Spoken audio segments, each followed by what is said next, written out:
Hey Fraser, can you hear me? I can. How are you? Good, excellent. Are you French? Yes, is that a no-go? No. We just come back from living in France for 2 years. And Wow, whereabouts? we were in Saint-Jean-de-Luz. So yeah, Nice. we and the only reason we came back was because of all the craziness. Yep. Okay. Because we figured it would be better to be in a country where we're citizens, where access to healthcare is just simpler because we are citizens, rather than battling stuff. And my two kids are fluent, but my wife and I, we understand a lot of French, but speaking it is harder. And partly because we didn't immerse ourselves. We, as you know, my business is online. My clients all speak English. And the Biarritz area is famous for its rugby. New Zealanders, Australians, South Africans, English. So my wife joined a netball group there. So all our friends were English speaking. Nice. And they Yeah, all I was going to say netball in France. No, it's all there was a team in Germany, two in France, and they played tournaments, but they're all expats predominantly. I think the whole time, out of like the 60 or 70 girls they played with, I think one was French. Because it's not a French game, as you know. So and your name it's the best way to do it. Sorry? It's the best way to do it though. Yeah. Because it's a beautiful country, the food is amazing, but then like working there, like working in Saint-Jean-de-Luz, like there's no way you could find a job there. Unless I was a fisherman. Yeah, yes, that's right.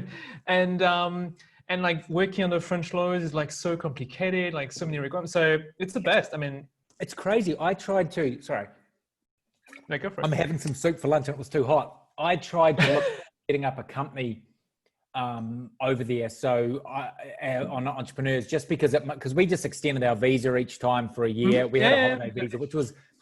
It was frustrating because, you know, French bureaucracy, you have to go in and then you have to go back again and do the same. Stupid. But what do you think I'm here? What makes France amazing also makes it incredibly frustrating. But it just got too hard. And it was like, I was saying, here, I want to pay you taxes. Make it easy and I'll pay you taxes. And they're like, and you're like, okay, whatever. I'll keep paying taxes back in New Zealand then. That's fine. I don't mind. Like they want to take my taxes, they can. But we will probably buy a house there and spend the northern summers there. Because we never we did get a northern summer in France, but the last northern summer we spent a month in Croatia and a month in Italy, because obviously where we lived goes crazy. We were Airbnb-ing it and the price per week went to 4,000 euros, and we went, right, well, if we're going to do that, we might as well be traveling somewhere exotic. But yeah, I loved it. So, but I can understand why you would not want to live there. There's so much going for it, but it's also quite restrictive in some ways, right? We want to do exactly what you have in mind, like 6 months. Honestly, you get the best of both worlds. And once you're there, I mean, you can travel everywhere in Europe. Like, so it's so close, right? We used to go to Spain for lunch. I mean, I was going to say Barcelona, man. Yeah. Well, I mean, San Sebastian was literally 15 minutes, 20 minutes drive. That's right. And like saying to my friends back here, my wife Kelly and I are going to Spain for lunch, and they'd be like, "That's stupid." And I'm like, "Well, it's 20 minutes, and I can go and have, you know, authentic Spanish tapas in a beautiful little tapas bar in San Sebastian, and then be home to pick up the kids." So that is an element I miss being back here, right? Just the access to Europe, and also in Basque country, they're so proudly Basque, right? They're Basque and then they're French. Yes, yeah, absolutely. They have dances, they have all these sort of things, and that to me as a New Zealander is something we miss here. It's that pride in the history, and it's thousands of years old. And you know, they have the days where they wear the red scarves and they go into town and everyone does Basque dances, and I'm like, that's brilliant. I loved it. Yeah.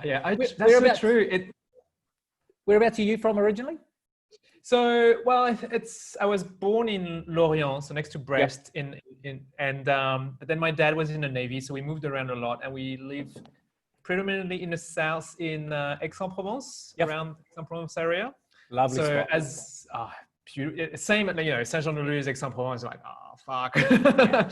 And, I used to go to Barcelona with my mates all the time. I mean, because it's close, right? 3-hour drive, man.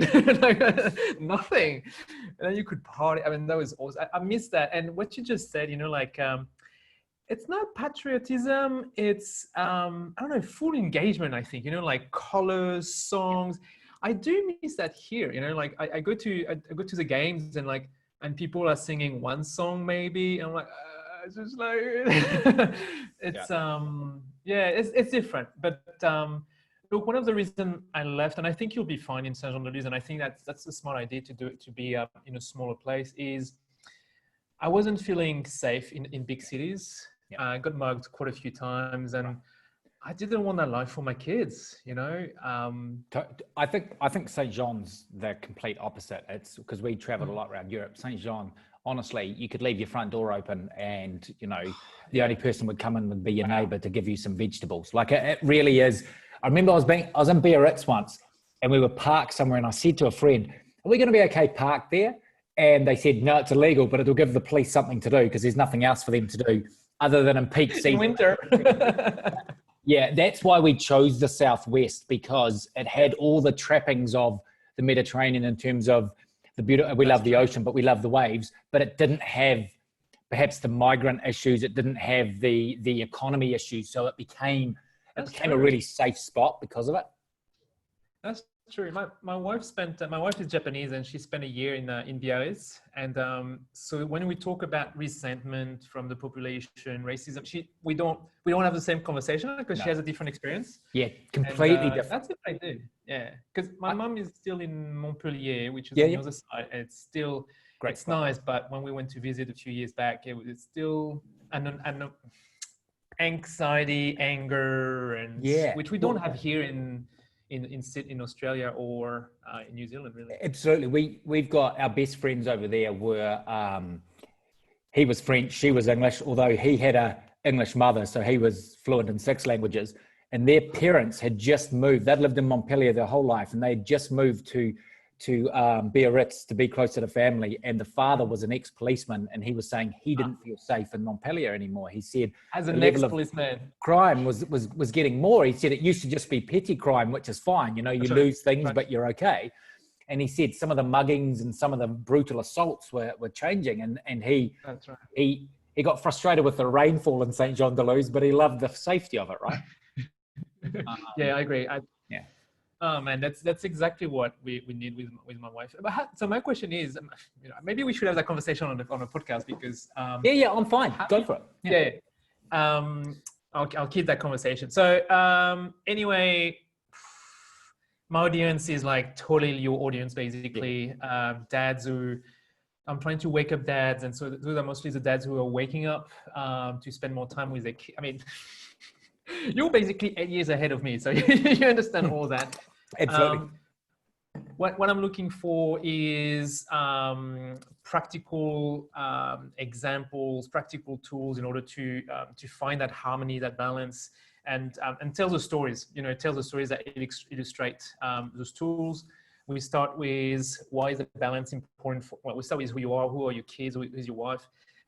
Why balance is important. What does it look like? I mean, you doing your LinkedIn live the other day with, that beautiful view that you have right now. Like that was the perfect example. That's right. Yeah.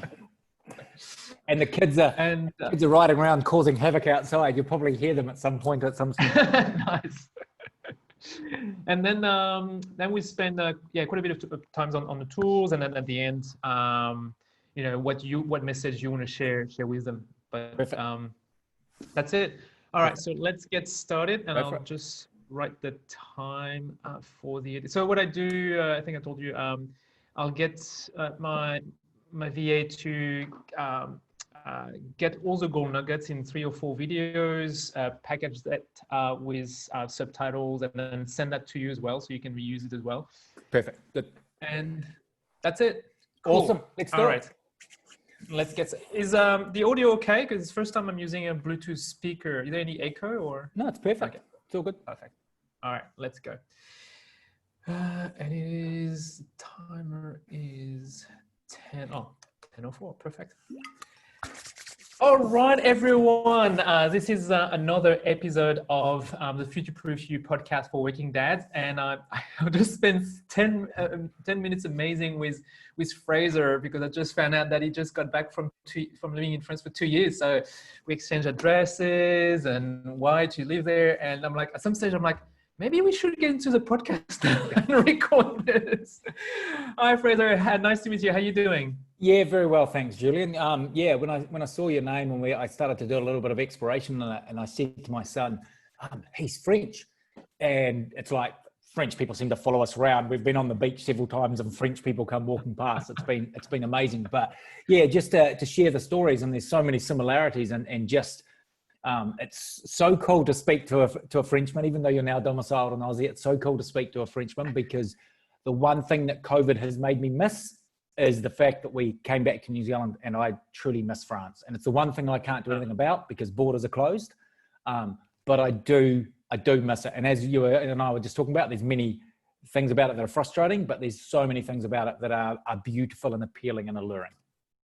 Oh, and you get to see, a lot of the All Blacks are playing in France now, so you get to see your players. It's crazy. The local rugby club, the biggest one, Biarritz, go to watch them, and I think there was a Kiwi coaching them. A Kiwi is general manager of Biarritz, and there was 7 Kiwis in the team. So yeah, when you yell out Māori phrases and Kiwi colloquial terms, half the crowd know what you're talking about, and half the players. Absolutely, yeah. Oh, nice. And did you notice that I'm playing on a French in a French tournament, right? There's a Julien Marchand playing. Yes, yeah, absolutely. It's not a common name I'm picking, but it's one of those things, yeah. Yeah.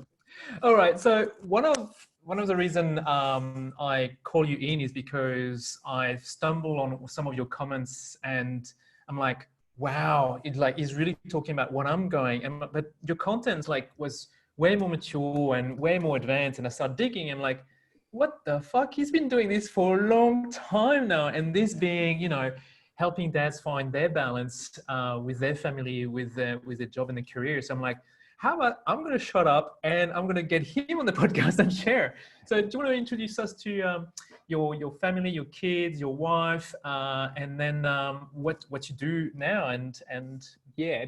Absolutely, be happy to. So I'm married to the beautiful Kelly, who has put up with me now for 12 years.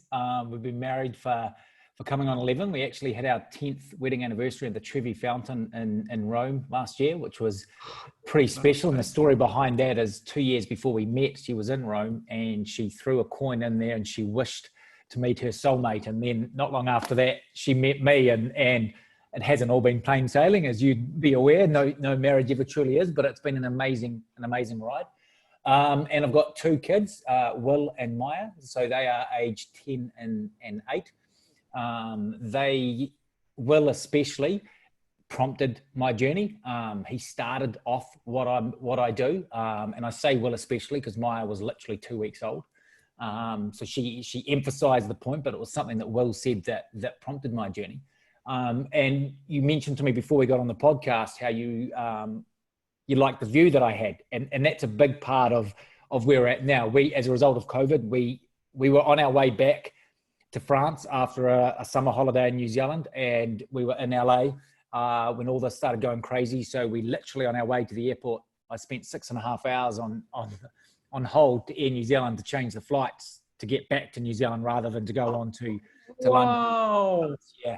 And then we had to cancel Airbnbs, cars, everything that we had organised for France. But we're glad we did. But we're now settled high up on the hill overlooking Tauranga and Mount Maunganui, which is on the east coast of the North Island of New Zealand with beautiful beaches, and surrounded by native birds, cows, sheep, pigs, chickens. The kids have got a place to ride around. And so much like in France, I greatly believe, and you'd believe in this too, Julian, you've got to walk the walk. You've got to do what you encourage other people to do. And so part of that, when we got shunted back here in March and then straight into lockdown and had to stay in a retirement village with the mother-in-law, now we've got the freedom back and we're settled in an amazing spot. Yeah. So you sort of said to also mention what I do. So 8 years ago, I was working as a commercial negotiation consultant. I'd run my own business for about 8 or 9 years. earned an exorbitant hourly rate, worked lots of hours, would go into work and would literally just repeat the same thing over and over again, go to boring meetings, would sit there and go, there's got to be something more than this. Didn't quite know what, and I certainly didn't know how, because all I knew was what I'd been doing my whole adult life. But I came home one day and my son was barely 2 at the time, and he was waiting at the door, and I was grumpy because I'd had an hour and a half commute in Auckland traffic. I'd had a long day of endless meetings that had no point other than to agree to meet again.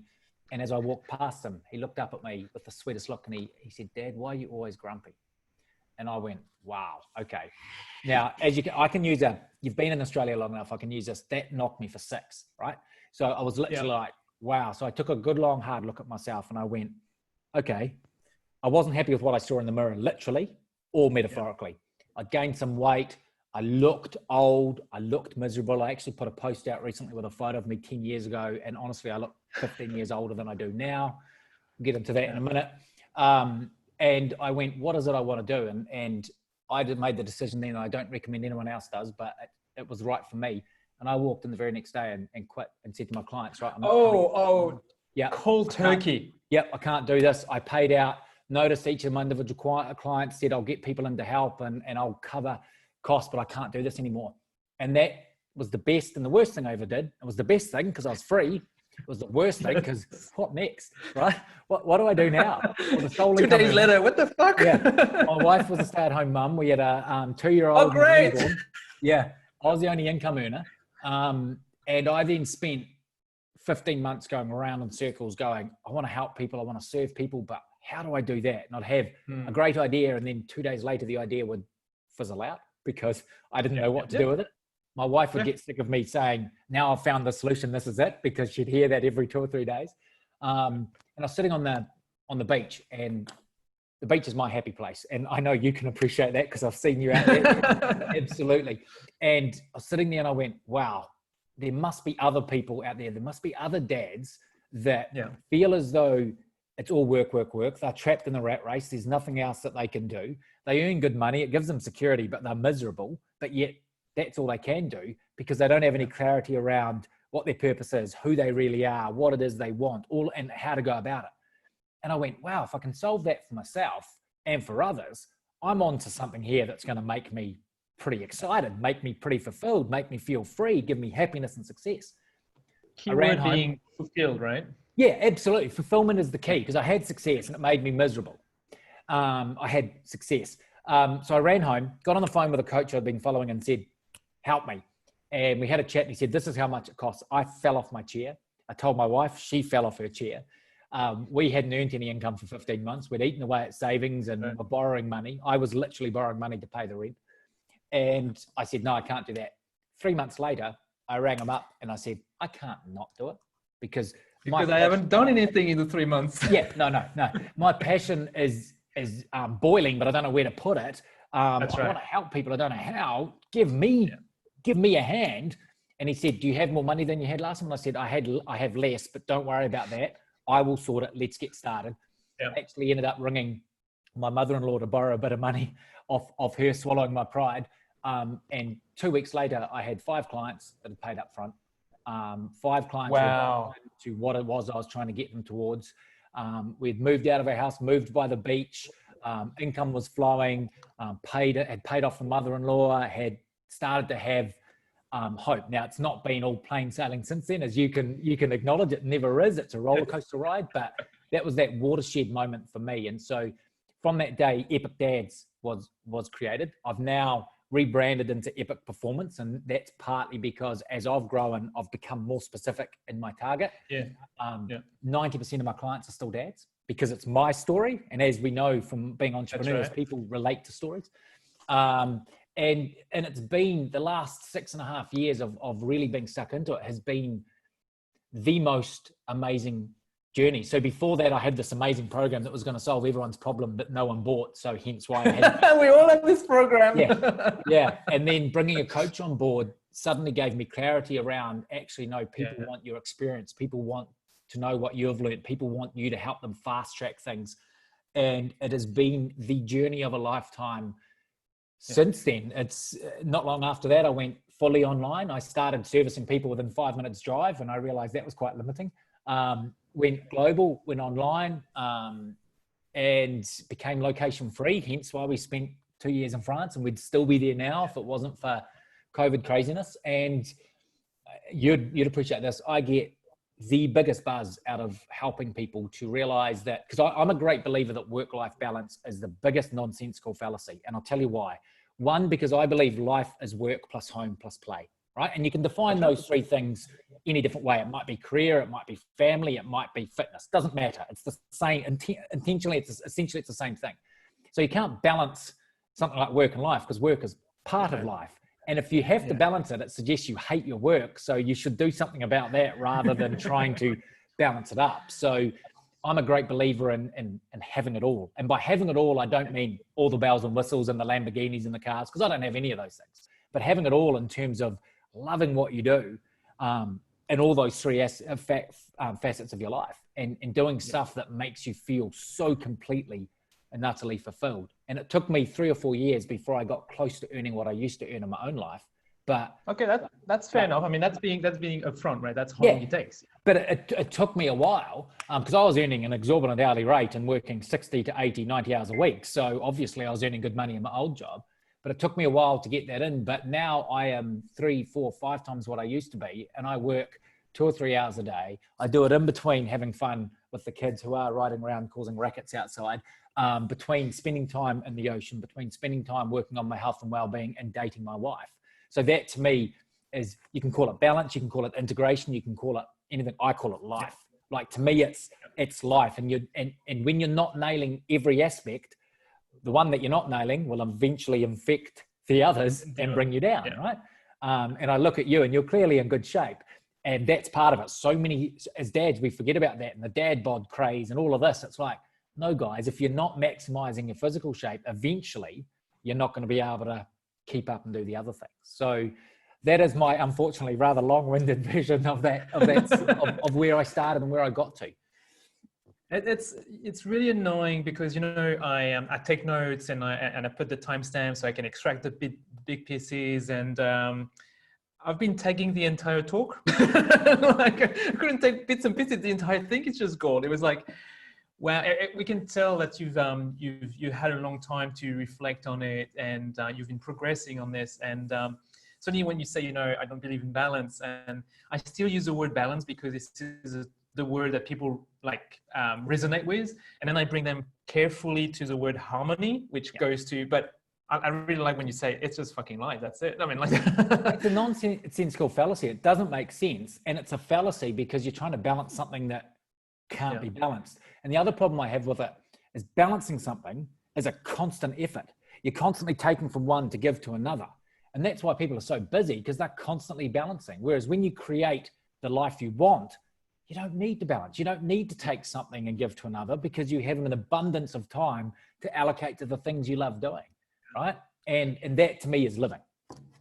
But so what I like to ask you is, what do we need to get there? Because just to give you a bit of a background here, for me, it was, so very briefly, when my second kid, my daughter was born, she had an accident at birth, and she had cerebral palsy. So our life totally changed, right? And I was, you know, highly paid, never home, and same story, right? Yeah. And then I decided, you know, do a PhD, like try to find some balance somewhere, and like help others. And while I was doing my PhD, my wife, because we moved so much to be around doctors, started her own coaching business to help moms, stay-at-home moms. Awesome. And she, at some point, because she used to be a chef, right, a professional chef, and she said, I was helping her out on the business side because I'm a lecturer in entrepreneurship. And at some stage, she comes back to me and she goes, I think I got her in touch with a podcast, in Wellness Entrepreneur podcast. And after listening to a few times, she goes, I'd really would like to hire her as my coach, but it's $15,000 Australian dollars for 3 months. Should I do it? And I'm like, And I said, go for it. Like, this is perfect. Like, this is your education. You're a chef, blah, blah, blah. And then she did that. And then she booked her second time around, so 30 grand in 1 year. And she made a return on investment within 6 months. I mean, like, my wife is amazing. But, and so I've seen her growing for 5 years now of working three hours a day, 3 days a week, and like giving a lot of happiness.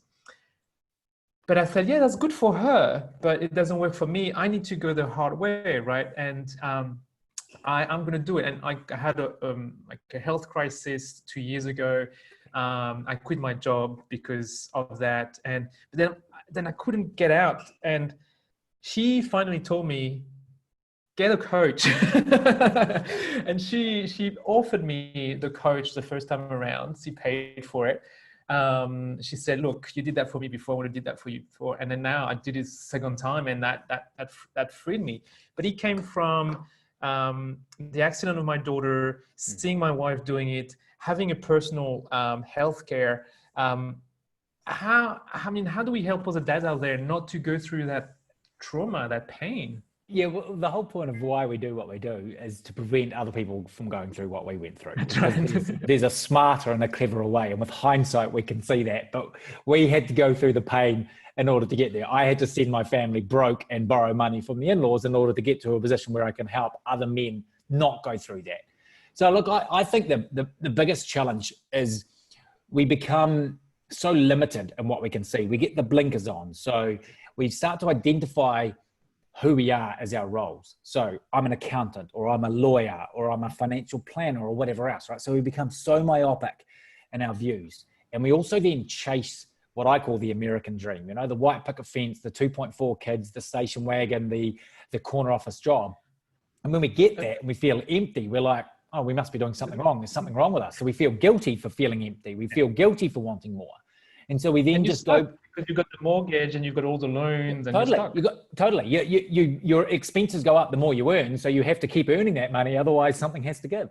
And so you end up then getting stuck, and you're getting stuck in your comfort zone. And I think what men need to do, and I talk about men specifically because it's my area, much like yours, right? But it's the same for women. But it's about, you need to get real clarity around what your purpose is and what it is you want, right? So when I ask everyone I talk to, go, so what is your purpose and what it is you want? And every single time, without fail, they rattle off something that sounds good, or they don't know what they're talking about, or they say, I don't know. And then I say to them, is there any surprise you feel stuck there?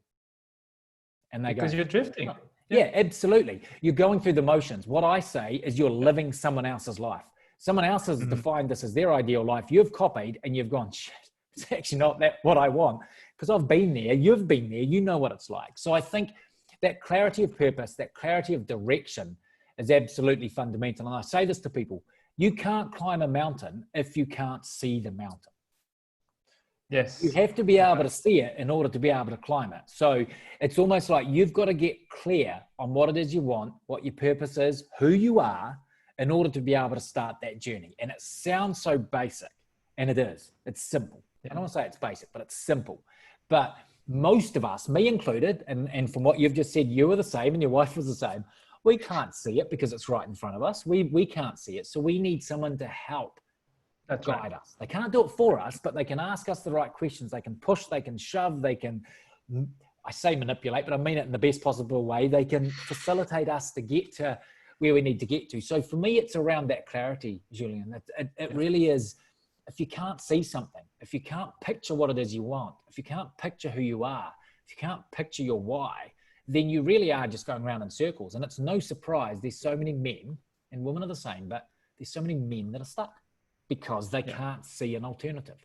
And they've got debt up to their eyeballs, even though they earn multiple six figures or whatever it may be. They have mortgages, they have holidays to pay for, they have, in America, they have health insurance to pay for. It's all these various things that start to become overwhelming. And they go, well, I have to keep doing this. Yeah, I'm stoked. There's no way. Like, I remember when I did my PhD, my friends were saying, oh, you're so lucky, you get to think, you get time. I'm like, I'm not freaking lucky. My salary reduced by like 80%, and like you took a risk. That's right. You took a risk. Took a risk. But the answer is always, but you don't understand. I've got my mortgage payment. I'm like, well, sell the house. It's an excuse, though. It's an excuse because we can put barriers in our way. I don't have enough money. I don't have enough time. I don't have enough opportunity. I wasn't born into that. I can't do that, whatever it may be. And they're all excuses. And I'm going to put words in your mouth, but I'm picking you the same as me. You used to make a lot of them. But the minute you stop them, suddenly you're like, oh, I can progress quite quickly. And, oh, yes, I can do that. And instead of thinking I can't do that, thinking, how can I do that? You know, so the second time I spoke to the coach, instead of thinking I can't afford it, it's like, how can I afford it? I sold $5,000 American worth of stuff to pay for it. I borrowed some money and I topped it up. It's funny that you mentioned it was a $15,000 investment for me for 3 months in American dollars. I made it happen. So it wasn't, I couldn't afford it. It was, how can I afford it? What am I going to do to make it happen? And it's that change from scarcity to abundance, right? And it starts with mindset, but it's actually the action that matters.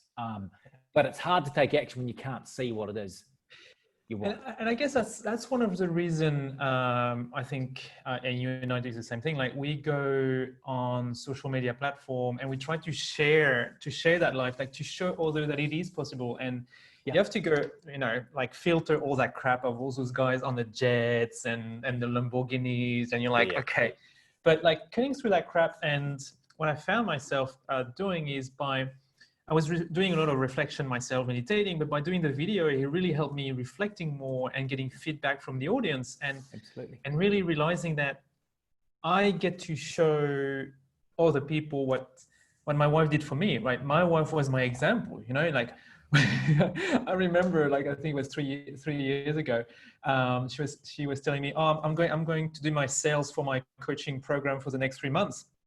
And she usually open for 3 days. And within the first hour, she had booked 30,000 worth of coaching because everybody was waiting for her. And I'm like, so it does work. I mean, like it does, like it, and I could see her surfing every day, getting massage. She's getting into pottery now. Like, I'm like, for me, it was like, oh, she deserves it because, you know, the birth was so difficult. And after 3 years, I'm like, wake the fuck up. It's not that she deserves it. She made the decision to live like that, and it's working. But it's not the way I grew up.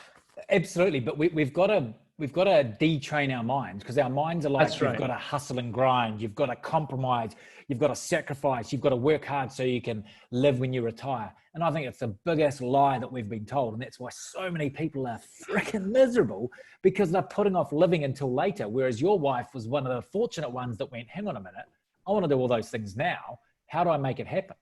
And you're right. You see all the gurus that have the jets and everything else. And like for me, behind every overnight success is 10 years of risk-taking, of commitment, of hard work, right? And I'm not a great believer in long hours, right? I don't do long hours, but what I do is hard.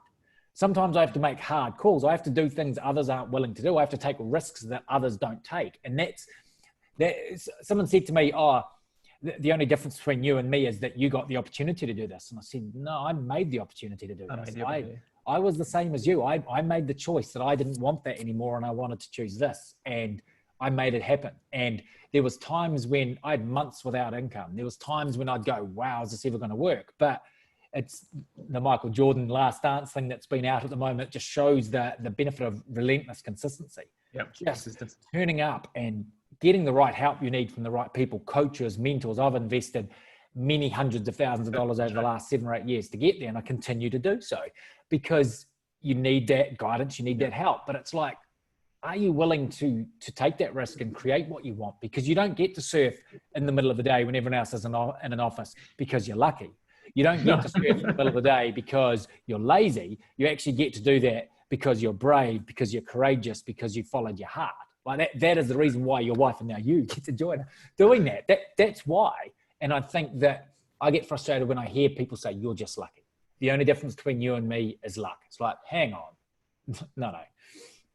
So how did you, so you use the word detrain, we have to detrain our mind, right? So how did you detrain your mind? I mean, like, because that's, it's such, I think it's an individual process and we have different triggers. So how did you, Fraser, do it? Yeah, good question. So the first thing that I take all my clients through is a phase called becoming limitless again. And this is when they can go back to like when you're a kid, where you don't have any constraints or parameters. You just do what you want to do. Like you've seen it with your kids. When they want to walk, they walk. They fall over and they get back up and they go again. When they want something up the shelf, they'll put a stool there and they'll climb up the shelf and get it. There's no limits, right? So for me, it was a series of things. I worked with behavioral psychologists. I worked with brand strategists. I went through and I went, right, so how do I then start to think about what it is I want? How can I banish the constraints that I've picked up and start to then picture what I want? And so I went through, I trialed a number of things like drawing pictures, like writing poems, like just trying to use creative ways to break out of that constrained, head-dominated, irrational thought that we're trained, that we're educated to do. And so for me, it was finding my happy place, the beach, sitting there, literally closing my eyes, listening to my favorite sounds on Do Not Disturb, so I couldn't be interrupted, but on the music on the phone, and just go, what it is I want? What can I picture? What excites me? What makes me feel alive? What makes my stomach do flips? What makes my heart beat that little bit faster? And every time a thought comes up and says, oh, but that's not possible, or that's not realistic, or you can't do that, push it to the side and then go, that's a training talking. That's not actually that important right now, because what I just need to do is get down what it is I want, and I can work out a way to do it later, or get someone to help me do it. Or what. There's brilliant people out there that can do things better than I can, and I'll get them to help me. So for me, it's just trying to break down the barriers that we create for ourselves, the mind talk, the head talk, what our school teachers told us, this is all you'll ever be, or this is what you'll do, and just really separate it, go to your happy place and go, what is it I want? And then when you find that happy, I still use it now. When I'm feeling clouded or frustrated, jump in the car, drive 10 minutes to the beach, sit with the white sand underneath my toes, music on. It's amazing the creativity and the fluidity and the flow and the clarity that comes from that. So it's trying to find that happy place. And I connected it back to happiness. Kids are happy because they do things that make themselves happy. They don't even think about it. We as adults get serious, and we got to do serious things. What makes me happy? High quality espresso coffee, preferably from Italy, because the French, I don't want to go to the French and the coffee. We'll have that chat later. High quality coffee, kicking the ball around with my son, playing Barbie. If I turn the screen around here, there's a whole lot of Lego sitting on the floor, which both kids play with. Playing Lego with the kids, sitting on the deck with my wife, talking about where our next adventure is going to be. Doing the simple things that make us happy. Because once you're happy, you would have noticed this. Once you feel happy, for about 2 or 3 hours after that, you're bulletproof. Nothing can touch you. Nothing holds you back. You have these big visions. So imagine if you did those little things that make you happy all of the time, you did them daily, suddenly you feel limitless and excited and big picture excitement and vision all of the time. So for me, it was honing down, a long way to get to the answer, honing in on the happiness and honing in on the simple creation of happiness on a daily basis. Some people it's surfing. Some people it's the gym. Some people it's chatting with friends or music. It's so simple. It's at our fingertips at all times. There's no excuses. And watching kids is the way to go because they nail happiness.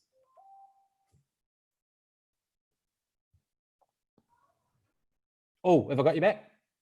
Oh, good. Sorry, I had to switch internet connection. It was bad. Kids nail happiness. So observing them and watching them is a window into it. You would have seen it with yours. They just find happiness in the simple. My daughter has used cardboard from our moving to create houses for her dolls. And she's so happy when she's doing it. Cardboard and scissors and felt pens is all she needed to have about 12 hours of happiness. Yeah, I know.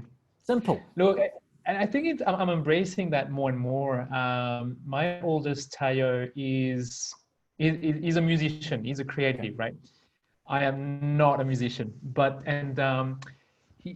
he's been learning percussion, didgeridoo, and then last year he picked up the piano, and he's been busking for 3 to 4 years now. Wow. And I put in my mind that I'm not a musician, which is what I've just said, right? And then I've seen my wife learning with him piano, and then now she's playing piano as well. And in the back of my mind, like, what's going on? Like, he's been doing it less than I've been alive, right? And he's loving it. It's his passion. Like when I come back from my morning swim, I love it because I put my head up and I see him at the piano playing, you know, and it's 7 a.m. Like, you know, Brilliant. he's a little kid that wakes up not just to watch the TV, just to play the piano right here, right? Because he loves it, right? It's passion. Yeah, it's his passion. And then yesterday, this morning, in my shower, like in the shower, I really like to listen to salsa music. Like it really pumps me up. Nice. Yeah. And I'm like, you know what?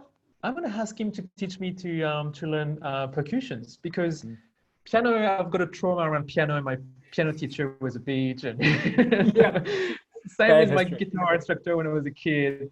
But percussion, like I really love salsa. I love dancing salsa. My son, I think he came up with percussion because we were always dancing salsa when my wife was pregnant. Sure.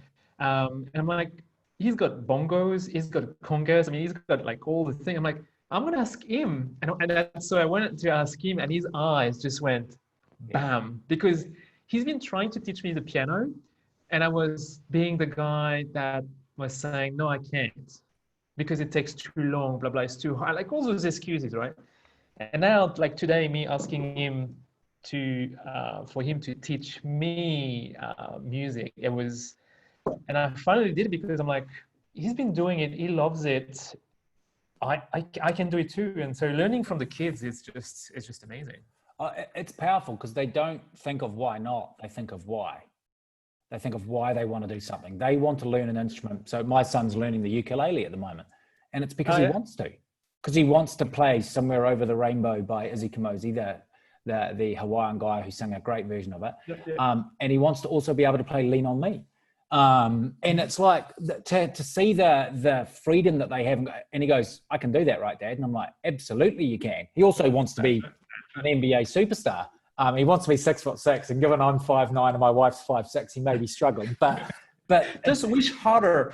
Yeah, it's that, because I said to him, you don't have to be 6'6" to be an NBA superstar, by the way. You can be an NBA superstar at any height, and it's proven through the light. But it's that freedom to dream, and it's daring to dream, and then having the courage to do something about it. And so your son going, well, I want to play these things, so I'm going to go learn them. Whereas you are like, I want to play them, but I'm not very good at it, you know? And it's that, so it's learning from them and going, well, actually, why not? If I go and learn it, I can get better. We all have to start somewhere, right? And there's that reservation when you're older to be starting at the bottom, but we all have to start at the bottom somewhere. And there's nothing wrong with that because we're going to get better quickly, right? And the journey's half the fun. Yeah, that's right. I think it's having the journey for fun. I think I learned that as well. I don't know. I like to go back to something that you've said that is really resonating with me, which is like find your happy place. Because sometimes we think we know what our happy place is. And for me, my happy place was on my bike, you know, bike riding. So like a bicycle. And I used to French, ride. So makes sense. I get it. And I thought it was, but then I realized I borrowed that happy place from my grandfather who used to do, you know, the Tour de France on his own, not professionally. So I borrowed that from him. It was not my happy place. I really enjoyed it, but it was also practical because I was commuting, blah, blah, blah. And I think my knee was fucked up after an ACL like 10 years ago. I did my ACL playing rugby, and it wasn't wrong. It was wrong, and the bike was not helping. I thought that was going to be helping, and my wife said, "Why don't you?" I said, you know, the best thing to build my hamstring is to go swimming, right? But I hate swimming, and she goes, "Why don't you swim here in the ocean?"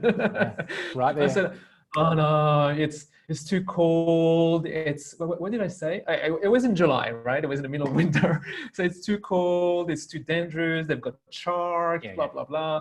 But I did enjoy surfing. I mean, I did enjoy it, and I did enjoy it. It was too hard, or I don't know. There was something. I found out that I really enjoy the water. So at the end, you know, you do what you're supposed to do, which is you listen to your wife. Yeah, they know more than we do just about every single time. Absolutely. They know us. And then I started swimming. I'm like, that's it. I mean, it didn't. I felt good. I felt happy. And then later on, I realized, yeah, that's my happy place. Like, and I have to swim every morning for at least half an hour, because when I'm in there, I don't listen to music, but I'm there. I'm in that happy place where nothing can touch me. I do a lot of my reflection there.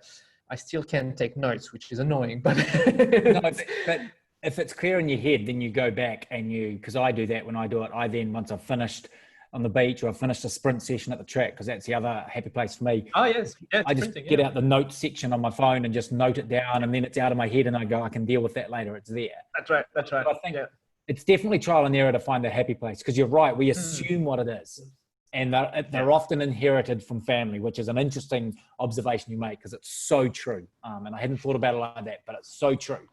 It's finding what makes you happy, and then making it part of your daily routine.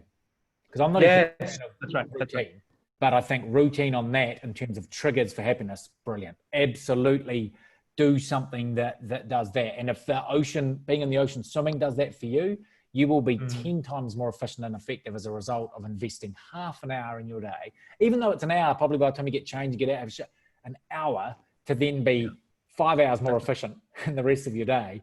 But also the feeling of happiness infects everything else that you do, and it's a positive infection. That's right. It's how you want it to be. But 5 years ago, I would have said, Julian, I don't have time. Okay, I mean, I really need to go to work now, and that's nice, but I can't do this. And that was me. Like I just, there was no way I could do that. I was riding the bike because it was also helping me to go to work. It was a commute, but it's convenient. So what are examples of happy places for your clients? Yeah, like, so it's interesting enough, about 30 or 40% of my clients are or become coaches as well. So they end up having similar things that they do. So look, I've got one client that sits out on his back deck in South Carolina and looks at crocodiles in the distance, and has his gun there to get the crocodiles. That's his happy place. I've got another person that loves to go to the gym. I've got another one that likes to go ocean swimming, not unironically. Another one that will go fishing with his son. That's where he's got a pond down his backyard. I don't know if he's ever caught anything, but that's not the point. The point is it's where he goes to unwind, and he feels so happy, and he bonds with his son doing it. So they really do vary. There's another one that plays punk music, right? I would never have guessed when I first started talking to them, but punk music. So they'll go and have a jam session. They said that they pay $20, and that's all it costs them for 2 hours in a studio, and they just jam, and they feel amazing after it. So it really is wide and varied, and and you'd find there's no one size fits all approach. A lot of people go, oh, but I don't want the life that you live, Fraser, so you probably can't help me. And I'm like, oh, no, it's all totally, the whole point I'm trying to get across is that we shouldn't live a life based on someone else's definition. We should live how we want to, right? So this is my life was living in France. Now it's back here, 2 hours a day, doing what I do, sprinting and everything else. For someone else, it might be something completely different. And that's 100% valid. It doesn't actually matter as long as it matters to them, so, and it's the same with your happy place. It's finding that thing that just gives you instant joy. I've got a client that their happy place is hunting out the best coffee roasting around where they go and smelling the coffee in a coffee roastery and then having a little espresso. So theirs takes a little bit more effort than mine does, but still it's an amazing thing. And the aromas of the coffee for this particular person gives them a sense of bulletproofness of their zone of genius, and the work that they do when they do that is phenomenal. And whenever he falls off the wagon, I don't mean that literally, whenever he gets frustrated, slows down, I say to him, when was the last time you went to a coffee roastery? And he'll go, oh yeah, it was 3 or 4 weeks ago. And I'm like, boom, there you go. What are you doing tomorrow? And I'll get a photo from him the next day at a coffee roastery going, yep, I'm doing it. I think it's being creative with it. It can be many things, and it can evolve over time as well. And you can have several of them because some are easier to apply. I like that. Yeah, having several of them. Yes. Yeah, that's a good point. Because another happy place for me is traveling. Now, right now, traveling is pretty hard to do other than locally. So it's about what else can I do that can replace that in the interim. You and I talked before we press record about how I used to love when we were living in France of going to Spain for lunch. That was another happy place. I can go to another country where I can bumble through another language and order food I'm not quite sure what it's going to be and have a great experience. And that to me was a happy place. Can't do that right now. What's another way you can create that? You know, what's another thing? And being in nature for me is a big one. And I think it is for a lot of people, that earthing, that being at one with the world is key. So just standing out the back here on the grass, picking fruit from our fruit trees and eating a mandarin straight from the tree, that makes me happy. I have this, my son took a photo of me the other day doing it, smile a mile wide. I was just like, it doesn't get much better than this. I can pick a mandarin from my own tree, sit there and eat it and look at this view. Doesn't get much better, right? So it doesn't have to be, in fact, it's better when it's not complex or hard to do, you know. And yours, you walk down the beach in the morning and go for a swim. So simple. There's no barriers stopping you from doing that, right? See, it's funny. There's one thing I hate the most in my business, and it's writing emails, like newsletter. Like having the email sequence. And I understand the power of it. I understand, like people, it helps people getting a reminder of what you're doing right now, blah, blah, but I just freaking hate writing. Like that's my thing, right? It's your kryptonite. And then, yeah, that's right. But then it was an unlock when my coach said, why don't, what do you like, blah, blah, blah. And I said, I'm a more of a talkative person. And she goes, why don't you walk and talk to your phone, like voice memo? I'm like, okay. And then in my mind, I'm like, of course I'm going to do it on the beach. Of course. And as soon as you're doing it, you're like, actually, this is pretty cool. Yeah, look, I think happiness is the key. So I've got a tool that I use with my clients, and we call them happiness triggers. And that's how you can overcome barriers. Now, they can be historical barriers, they can be new barriers, they can be a whole range of things.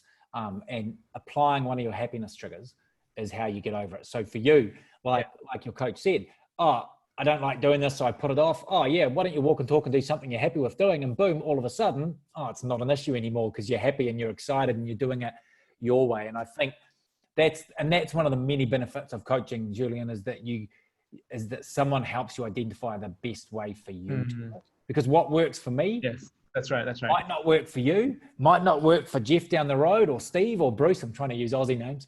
But it's one of those things, it's like finding that relates to you. What makes you happy? I've got one guy that watches motivational videos or Britain's Got Talent or X Factor videos of people doing amazing things, and that makes him happy. And then after that, he's off. And that takes a 2-minute search on YouTube, and he's watching 4 or 5 of them. 20 minutes later, he's off.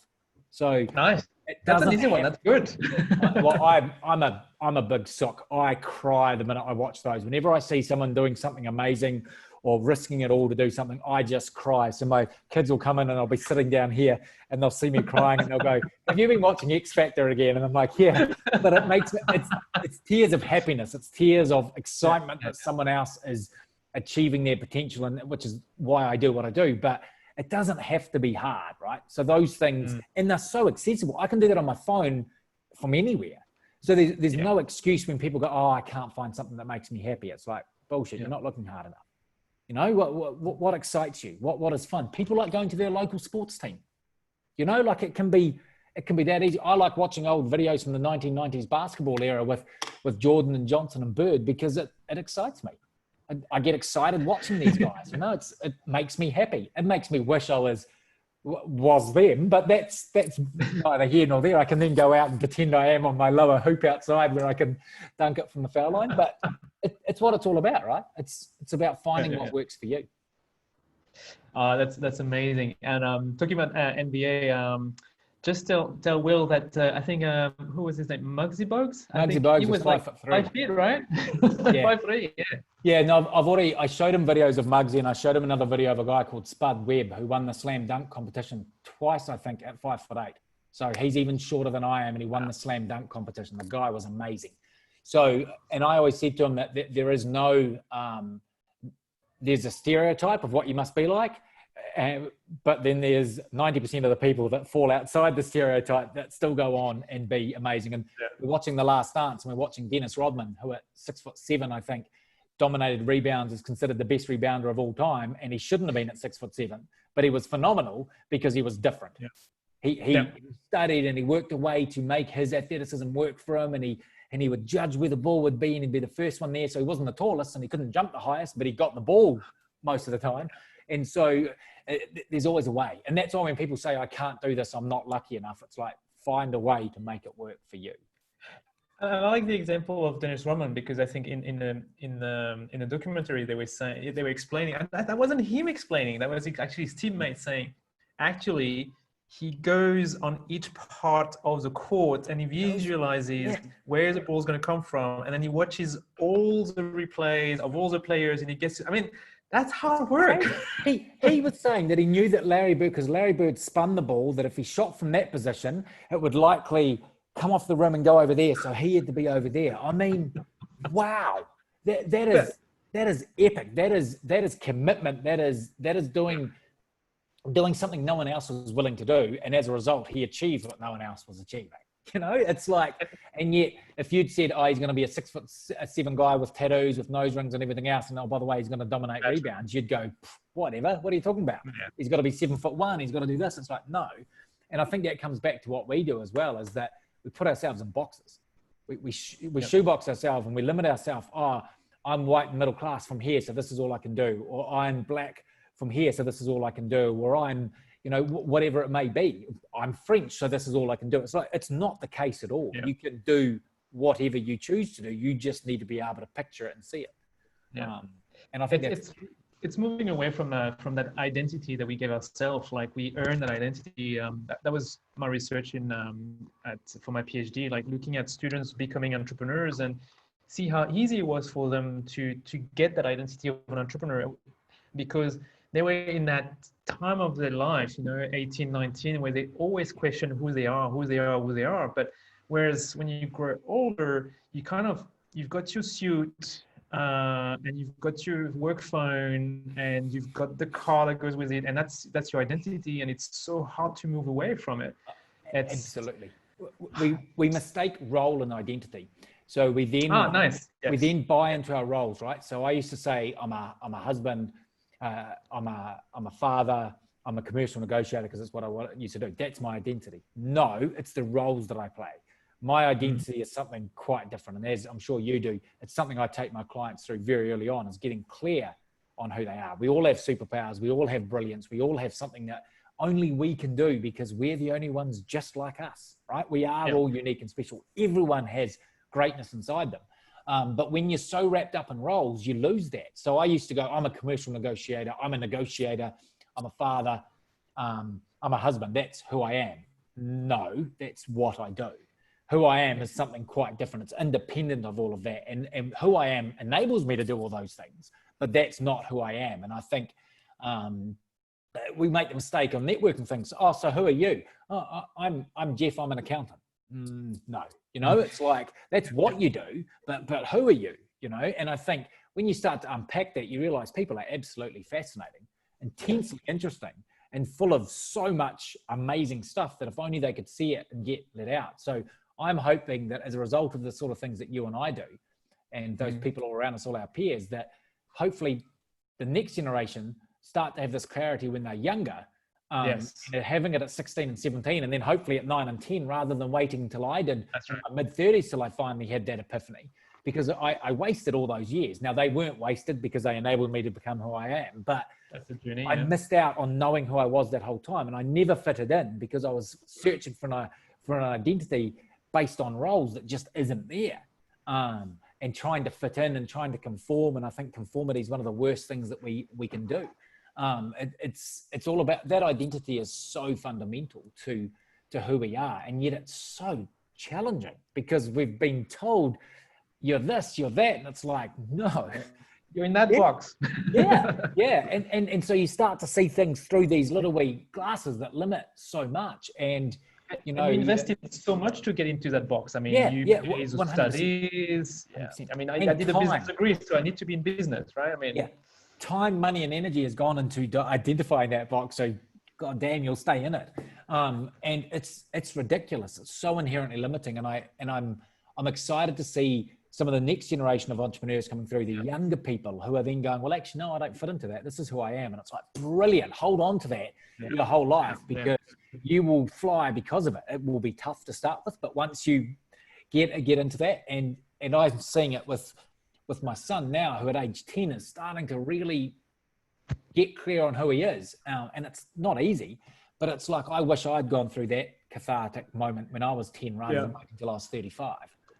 But look, I think it's because you went through it now that he's going through it at his age. I mean, like, that's all thanks to you, though. So, well, I mean, I have a role to play. It's entirely up to him, but absolutely, I agree. And I remember walking him to school 3 years ago when we were still living in New Zealand, because now we homeschool and various other things. But walking him to school, and he turned around and he said, "I'm going to be in the NBA, Dad." And I said, "Well, why is that?" And he said, "Well, you've shown me that you can do anything if you just set your mind to it. So why can't I be in the NBA?" And I sat there, and at that moment, I realized that all the heartache, all the crappy food that I had to eat because I couldn't afford anything else to get to that point was worth it, because my beliefs were starting to rub off on him, because he was seeing it. He wasn't hearing me saying it because I'd said things before, but he was seeing it happen. I was showing him. And as a parent, it's about what we show them. And you know this, what we tell them goes in one ear and out the other. What we show them gets embedded forever. And that's partly why I love my kids so much, because my father embedded that in me. He didn't pursue his own passions enough. And that's something that I talk to him now as he's in his early 70s about, but he loved me so intrinsically and inherently, and did everything for me, that then rubs off me. I saw it happen. So I then mirror that with my own family, and hopefully to build on it. And I'm sure you're the same. I hope my kids are 10 times better than what I am in all that I do, and make that enhancement. That to me would be a sense of fulfillment, that I've done my role as a father, if they can do that. But when you hear them say things like that, and you go, wow, if everyone in the world started to speak like this, then we wouldn't have half the problems that we have now. We wouldn't have half the barriers. We wouldn't have half the frustration, half the depression, half the violence, half the I was going to say depression, alcoholism, all that. Yeah, that is just amazing. Well, sorry. No, I was like, look, we could talk for hours. Like it's just like we just bounce off of each other. It's like, and you for me, like, you give me such a great, snippet of what my life could look like. We're already starting to talk about homeschooling, for instance. My kids were in Steiner when we were in South Australia, and then we moved back to the regular system, and my son gets excited about having the best grades, the best thing. I'm like, no, don't become like me. I was the best student, and it just didn't help me. We've just started free schooling our kids based on the democratic school model. We were going to start one in Biarritz before all this happened, and we came back here, but we'll start one up here. It aligns with who I am as an entrepreneur. It took me a long time to get here, but I'm a great believer that the current education system encourages conforming, encourages people to be the same, and it actually is based on the Industrial Revolution, when people that's what it was designed for. Nuts onto a bolt, right? And we don't live in that world anymore. We live in a world full of Sir Richard Bransons and Elon Musks and Steve Jobs and Oprah Winfrey's and whatever, all these other people that do amazing things and create them themselves. So for me, I'm very passionate about that. It's not easy, because it's a challenge to conventional wisdom, but I think we need to explore that. And for me, the homeschooling, it's a challenge in terms of how we manage time and expectations, but in terms of being aligned with who I am and where we're going and who we are as a family, absolutely, it's opened up so much potential. And the kids just did their weekly presentation to us to what they've learnt this week, and to see their excitement on their eyes when they're doing something they're excited about is just, I sit there and I go, yeah, we've done the right thing. It may not be, but we've done the right thing, and it's not for everyone. And I would never say you have to do this or you're wrong, but it's so right for us and who we want to be. And you and I talked before about being able to have bases in France and back here. When we do it this way, we can do that. We don't need to worry about taking them out of things, because they come with us and they learn with us. And I now have 2 kids that are fluent in another language, which blows my mind. That when we were in France and the fireman had come to the door and asked us for something, we had to fill out a form, I'd turn to my son and go, what's he saying? What is he saying? And I don't know, it blows me away just how amazing it is. And now he understands the Basque culture, and he understands how people from different cultures have to assimilate and learn how to be things. It's like, you can't teach someone that at a school. He's lived it. He didn't study France and geography. He went to France and lived it. And that will stay with him forever. Now he wants to learn Italian and Spanish and Basque and all these other things. Like, wow. I didn't think of that when I was 10. Once you know Latin language, social studies. Yeah. Once you know French, like Spanish and Italian is so easy. Like it's Latin languages come, right? Yeah. We even found that even though my French is average, when we traveled through Italy last year, the ability to pick things up and understand the masculine, and feminine, and the tense and stuff, there was enough similarity that I didn't feel quite as foolish as I would have had I not had that exposure. But people who are bilingual or multilingual, because there's some amazing people out there, they are awesome. And I encourage anyone to put themselves outside of their comfort zone with a language, because the growth that you get from that, you've done it. Being a Frenchman that married a Japanese woman and then lived in Australia. I mean, wow, ultimate layers. But the growth that you get from that and the appreciation for what you don't know is incredibly powerful. But it's funny you say that, because of my daughter Saya having cerebral palsy, brain damage, all that. A lot of speech therapists or also doctors were always telling us, speak to her in one language, you're going to confuse her. And we had the example of my son, who like just picked up the 3 languages. He just started speaking later than everyone else, that's all. But we're like, no, it works. I mean, brain's plasticity and all that, it really works. So we just stick to it, and no regrets. I mean, it just makes them so much quicker and curious. I totally agree. One of my best friends, he lived in Japan for 10 years. He married a Japanese woman. They live back in New Zealand, but his 3 kids all speak Japanese. And when you go around to their house and you hear them speak it, it's just amazing. But the different parts of the brain that triggers in terms of coordination, in terms of left brain, right brain, and in terms of everything. Like they even talk about people who suffer from a stroke.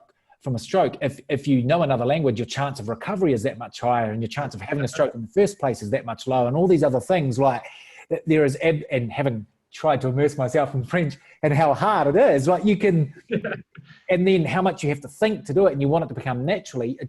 Absolutely. And so I'm 100% behind you. I'm glad you and your wife have decided to go ahead and do it the way that felt right for you, because I have no doubt it's maybe the hardest way, but it's the best way. And if it feels right for you, it's. All right. We're going to have to stop this, man. Like, we could go on forever. Yeah. So what do you want to leave the audience with? How can they reach them? How can they work with you? How can they get more? I mean, I would advise everyone to follow you on LinkedIn, because that's where I found you. But what else should they do? Yeah, so LinkedIn is where I do most of my posting. It's my #1 platform. I do a little bit on Facebook as well, but LinkedIn's that.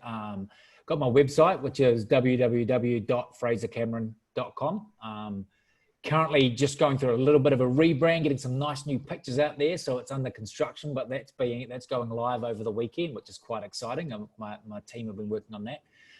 But look, people can reach out to me via those channels. But look, the biggest lesson I think to give to people is don't accept that where you are is all that you'll ever have. Don't feel guilty for wanting more. I think people associate wanting more with more things. And I wanted more, and it wasn't more things. I wanted more freedom. I wanted more happiness. I wanted more fulfillment. Don't feel guilty for that, and actually do something about it. Whether it's reaching out and talking to a coach or a mentor, or just following someone, or reading something, or watching something, start with it and build from there. But don't accept that what you have is all you'll ever have, especially if it doesn't make you happy, if it doesn't make you feel fulfilled. And I think we get blinded by success. We have all the things and we go, we've made it.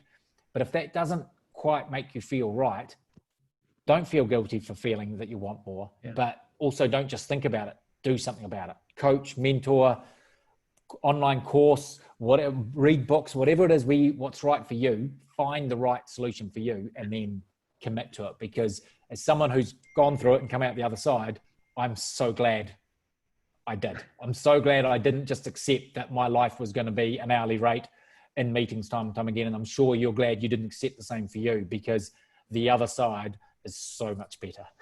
I feel so much happy. I feel 30 years younger. My kids say, geez, you're happy all the time now, Dad. Now, I'm not always happy. Stop being happy.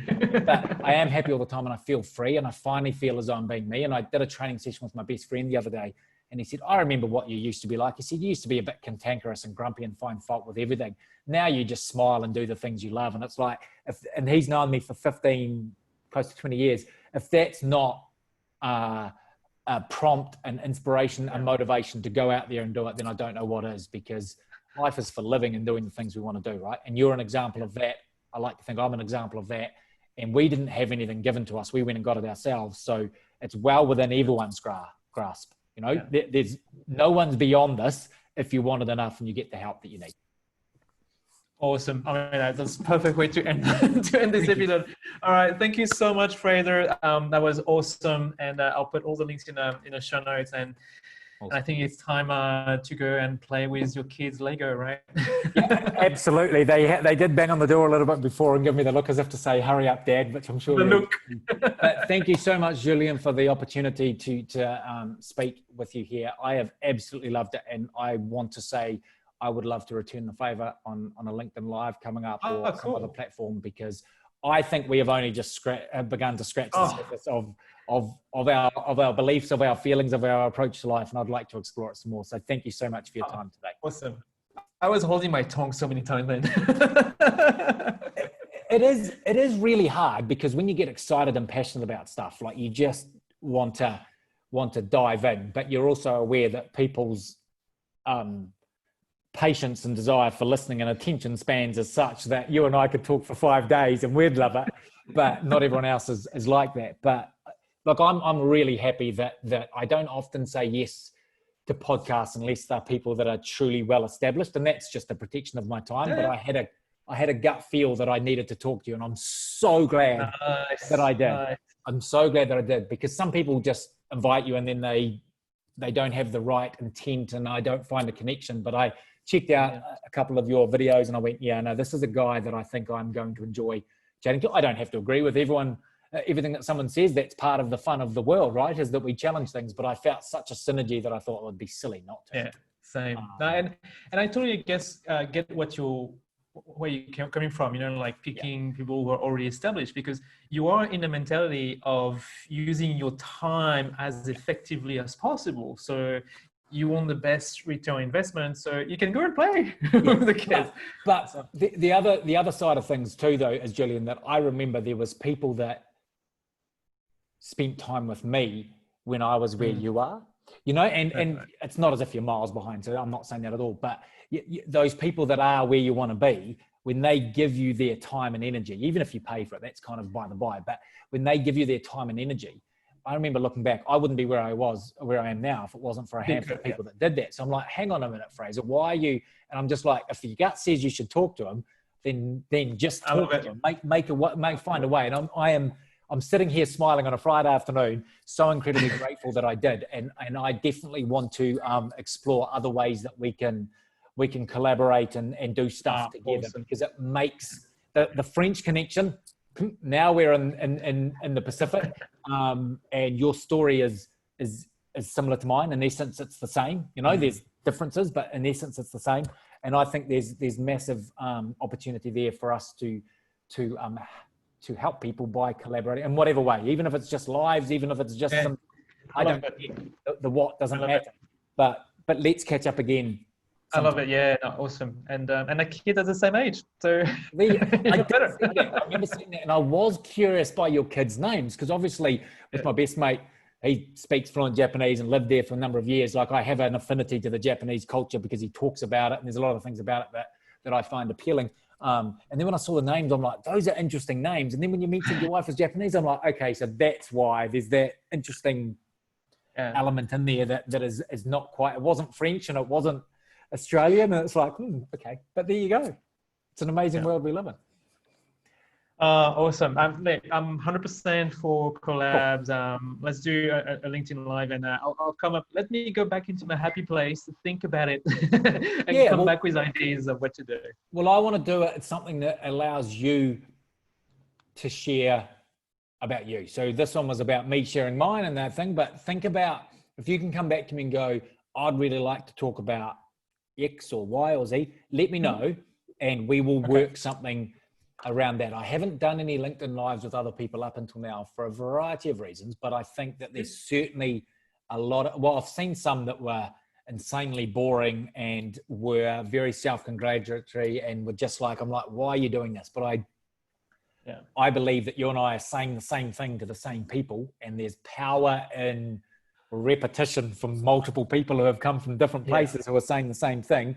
So come back to me with what you'd like to discuss, and we will make that happen.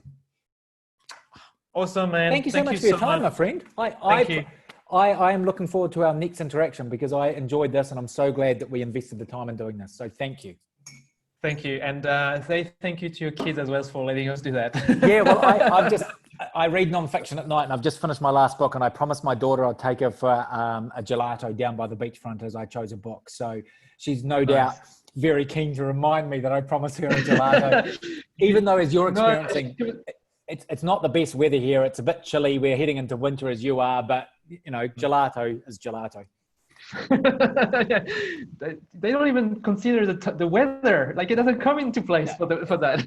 and they're in bare feet and t-shirt and shorts, even though it's like 12 degrees. They don't care because you can, right? I love it. I wish I was like that. Whereas now I go, I might be a bit cold if I don't dress warmer. It's like, why do you think like that? Just go out there and enjoy it. Because it wasn't that long ago that I was a kid and I didn't care. I wore t-shirt and shorts all year round and I was fine. It's the way to live. Anyway, my friend, great to meet you. Great to chat with you. And let's do it again soon. Thank you. Have a good one. Thank you. Bye. Thank you.